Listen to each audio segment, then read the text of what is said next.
வணக்கம். நான் சுபவீரபாண்டியன். மௌலானா அபுல் கலாம் ஆசாத் அவர்கள் எழுதியிருக்கிற இந்தியா வின்ஸ் ஃப்ரீடம் என்னும் நூல் மிகப்பெரிய அரிய வரலாற்று செய்திகள் பலவற்றை தன்னுள் கொண்டிருக்கிறது.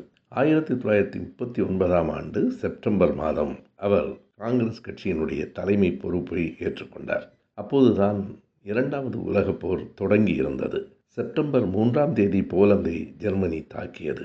ஒரு மாதத்திற்குள் போலந்து சுருண்டு போயிற்று என்று சொல்ல வேண்டும். அந்த நெருக்கடியான காலகட்டத்தில் காங்கிரஸ் கட்சியினுடைய இந்திய அளவிலான தலைமையை அவர் ஏற்றுக்கொண்டார். அவரை எதிர்த்து எம்.என். ராய் போட்டியிட்டார். வெற்றி பெற்ற அபுல் கலாம் ஆசாத் முதல் மாநாட்டில் தன்னுடைய உரையை மிக நேர்த்தியாக வெளிக்கொண்டு வந்தார். அந்த உரைதான் அந்த மாநாட்டில் தீர்மானமாகவும் நிறைவேற்றப்பட்டது. அந்த உரையின் சாரம் இதுதான்: இரண்டாவது உலகப் போர் தொடங்கி இருக்கிறது, இதில் இந்தியாவும் பங்கு பெற்றிருக்கிறது என்று நம்மை கேட்காமலேயே பிரிட்டன் அறிவித்திருக்கிறது. இதை நாம் கண்டிக்கிறோம். ஒரு நாடும் இந்தியா இந்த போரில் தலையிடாது.